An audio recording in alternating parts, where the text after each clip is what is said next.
Much of what people in the West believe about China is just untrue.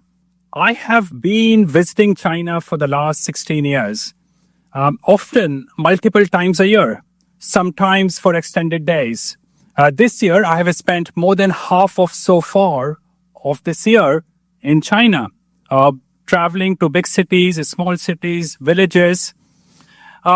I have, over this time, come to see China not through ideology or media narratives, but through my own deep experiences interacting with companies, locals, street vendors, bureaucrats.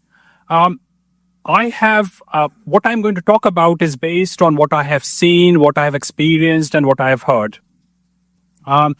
Much of what people in the West believe about China is just untrue. It amazes me no end how persistently and deeply people across the political spectrum hold negative images of China. I suspect Washington's propaganda, and when I use Washington, I mean the American government, and when I use Beijing, I will mean Chinese government because they might not represent their people.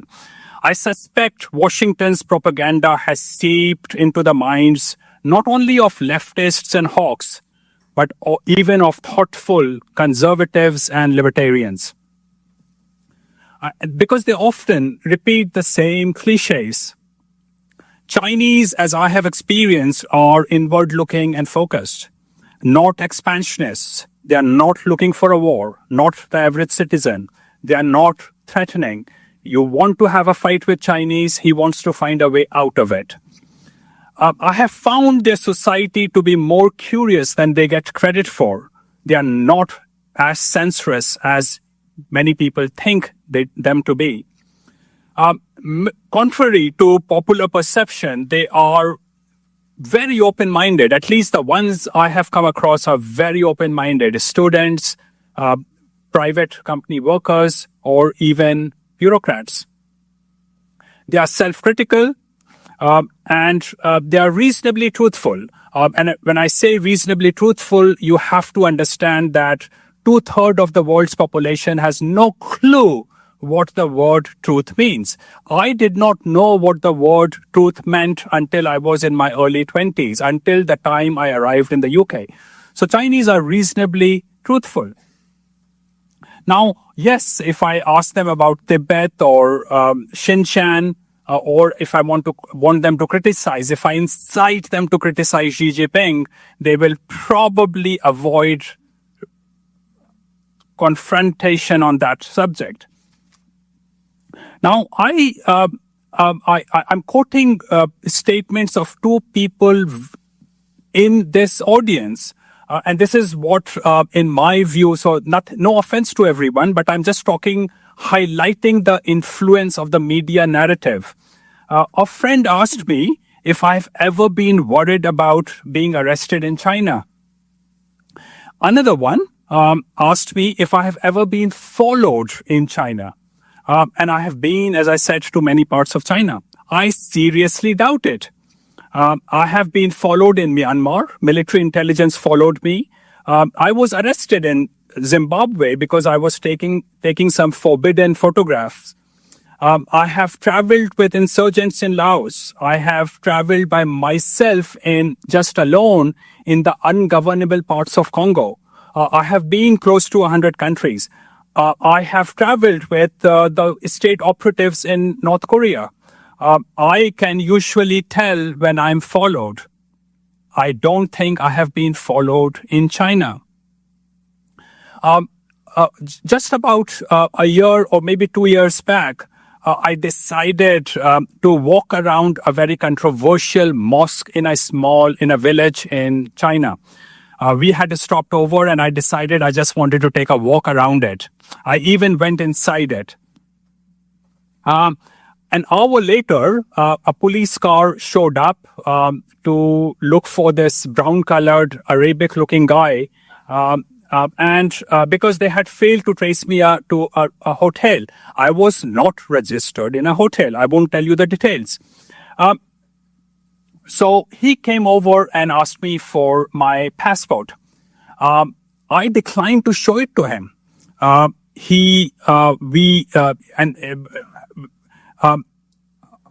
I told him, why should I? I'm not crossing the border. I am within China and well within China that you have no reason to ask me for my passport. This young officer understood my question and the implications that I was the underlying issue with that question. And he said, that's perfectly fine. Show me an ID, because the Chinese law requires you to have an ID all the time with you. Of course, I did not have a Chinese ID. He behaved with me professionally and politely. Eventually, after some discussion, I showed him a PDF copy of my passport on my cell phone. He took a photo of my passport, apologized, and he told me I should never have been asked to show my passport, and he moved on. Now, ironically, in the statist world we live in, this, in absolute term, was of course unpleasant, but it was no worse than, and perhaps even milder than what I have experienced in many countries, including in Canada or Germany. I have been asked for passport twice by plain dressed people who claimed to be policemen to show my ID cards in Germany. So nothing special about China. You can, in isolation, nitpick on things to do with China and show it in bad light.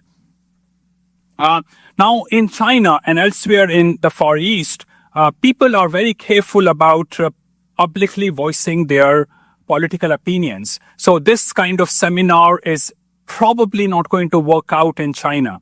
I have, however, never in my 16, 20 years of traveling in Far East Asia ever heard of someone getting a knock at 2 a.m. in the morning, hooded by the police and taken away to an unknown location. I have talked with people about what happens when someone crosses a political line. Usually what happens, and this has always been the case, a call starts from the higher authority. It comes down, distills down to your immediate supervisor, and he will calmly explain to you what your limitations are. Not too different from what you have in North America, unfortunately. If you express certain political views in North America on race, sex, Amy Wax talked about it, you risk being cancelled. And indeed, I have been cancelled. I was cancelled from a Frankfurt-based mining conference because I was deemed to be homophobic and sexist. Those were not intelligent enough to blame me for racism, which is what they should have done, actually, had they thought things properly.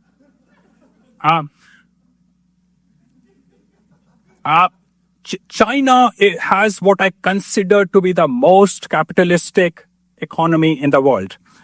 Despite the communist label, it's a label. Forget about it, ignore it, don't repeat it all the time. It operates with astonishing efficiency.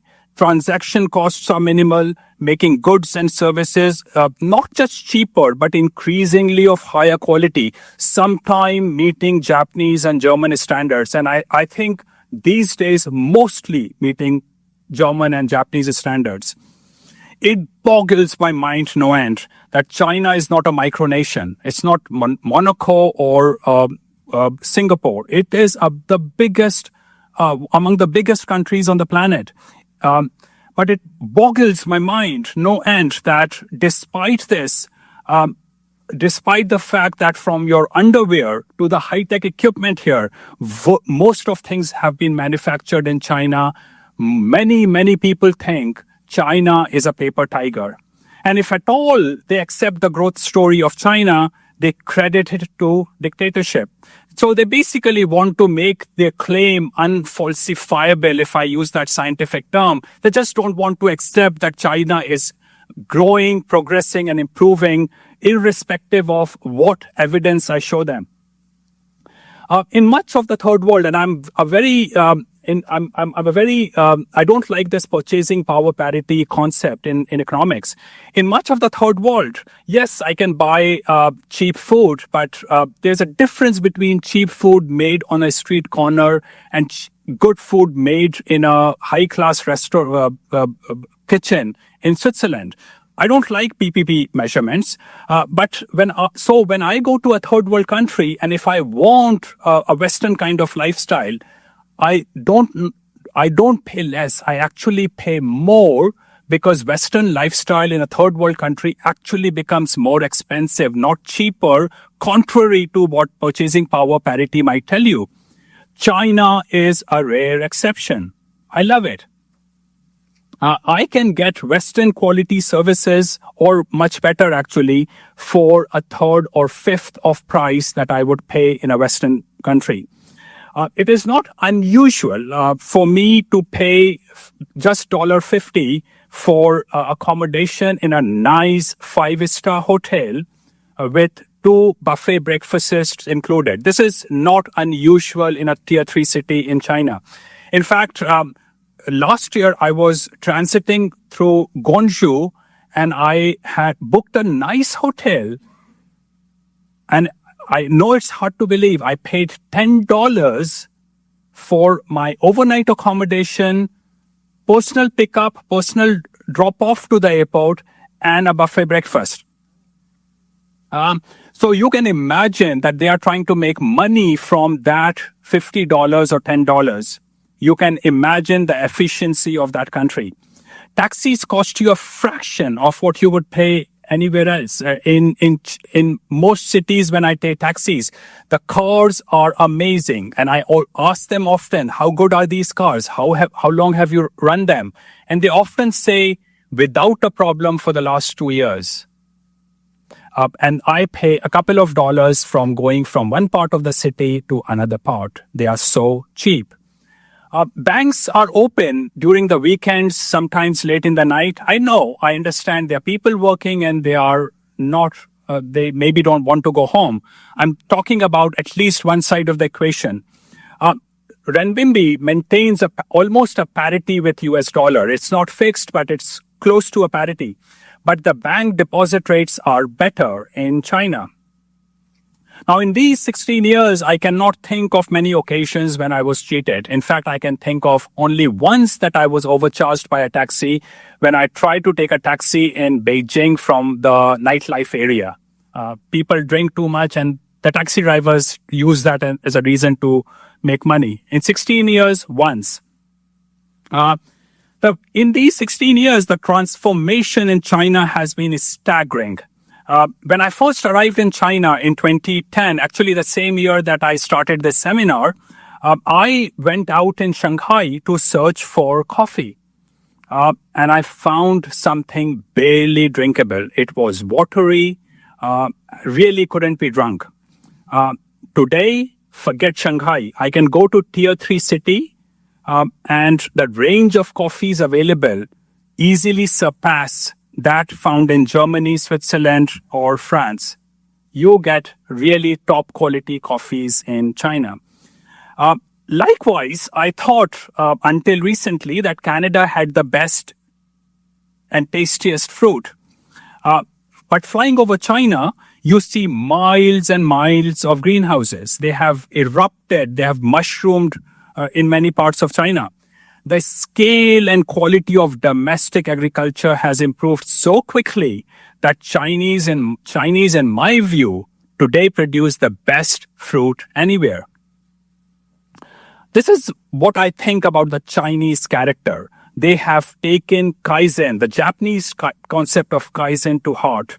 They are keen learners. They absorb new ideas. They absorb them quickly. They adopt them, they adapt them, and they institutionalize them. And without backsliding, they continue to improve. China keeps ratcheting up. And when they do something worth adopting, it swiftly becomes a part of their culture. This is amazing. You try educating and doing good things to third world people. Otherwise, they slip back right away. They go back to their prior existence in no time. China keeps ratcheting up. I think this is the key to their success. One image, which is hardwired in my mind. I was in Changsha just by myself, walking around the museum, Changsha is a city not too far from Wuhan, a few months before COVID hit. And I was sitting on a bench, and this old woman who was a janitor. Now, of course, in China, is not communist. It's not a welfare state. If you don't have money, you go hungry, so you better work. This relatively old woman climbed up a pole to brush off dust off that pole. I was mesmerized watching her. I have that video and photograph with me. I use it sometimes in my presentation. That image is hardwired in me. She didn't have to do it. I don't know if I would have done it in her shoes. But that is, for whatever reason, their system works. Either they take pride in their work, or the structure of their organizations is such that people at least show that they are proud of what they are doing. Now, as I said, I come from a hellhole. I grew up in a horrible hellhole. Hellhole is probably not the right word for the place I grew up in. But those people where I grew up, they constantly say that we supply the CEOs to the US. I grew up in India, of course.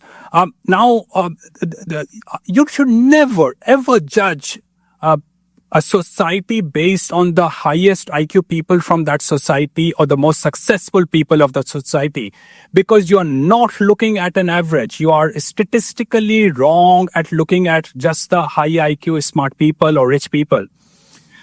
What I assess a country based on is their average people. And this janitor, in my hardwired information, it tells me what an average Chinese I have seen to be. From what I see in China, and of course this is partly as a tourist, I have never worked in China. I am, of course, a business traveler or just a traveler or even a backpacker when I was 16 years back. I don't see any sense of whining among those people. So when I stop a janitor to ask her something, she smiles back and responds to me. Unlike welfare, there are people we have, there's a class that we have managed in the Western world, which is whiners, which is entitled and which always holds a victim card. In China, from Chinese government's point of view, if you don't work, you go hungry. For them, it's that simple. It's not a communist country in that sense at all. And I'm all for that ethic. I have been hungry, broke. Rick has known me when I was pretty broke.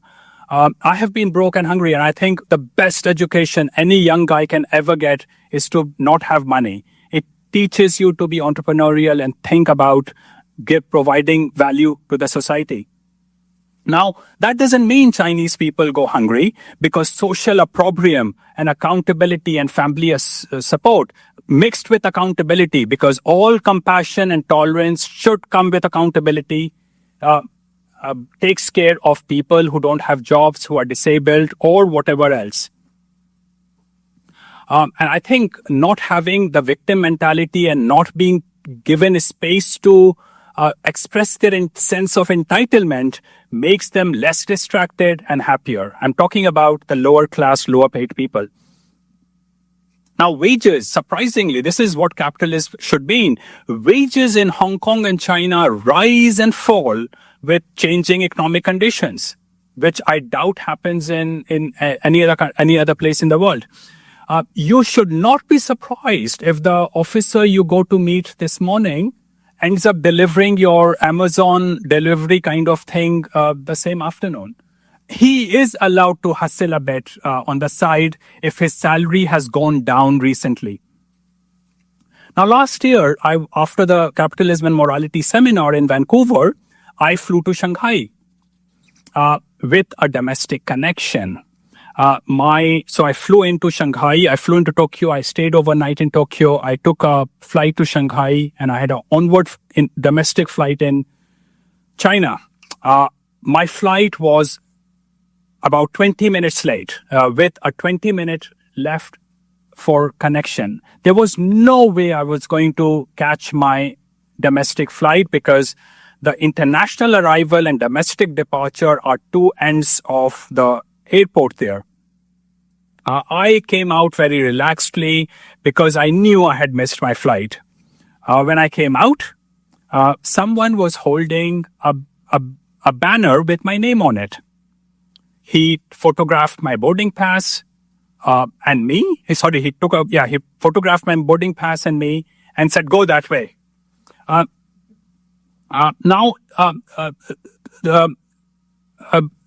This is something I have become accustomed to. What comes across as might be a bit blunt is the Chinese way. It's a Chinese and Singaporean way. They are more functional rather than I sit with maybe unnecessary politeness sometimes. Not that I have anything against politeness.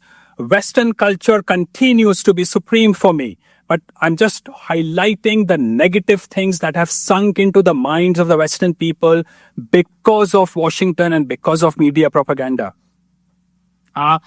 Now I started walking to where he said, and I knew, there would be no one next. I would get lost and eventually lose my flight.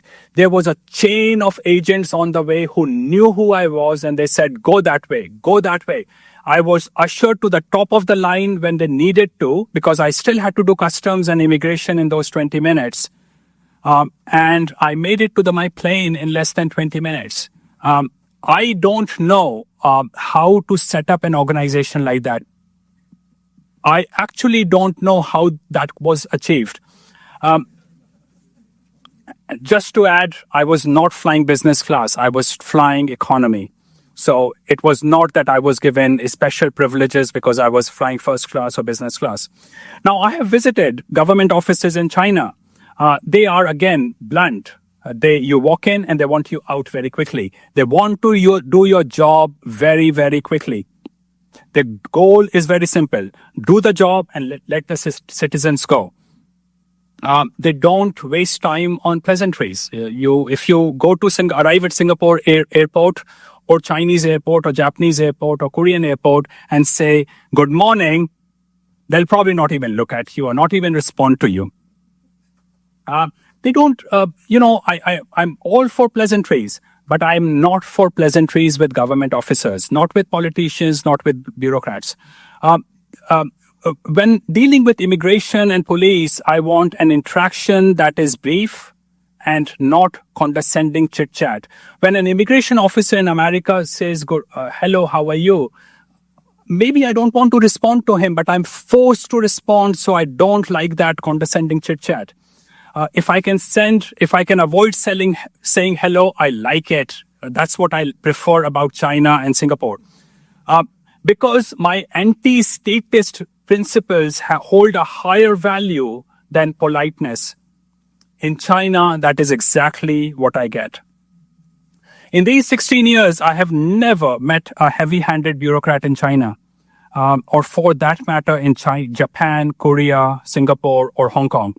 And I have spent extended times in all these countries. Recently, 3 months back, I was driving around with a host and I said, "Why don't I see those city police officers?" These were a different kind of police officers, removing street vendors from the street. And his answer was, officers have been given more productive roles. They have demarcated a tacit line between what officers can do and what street vendors can do.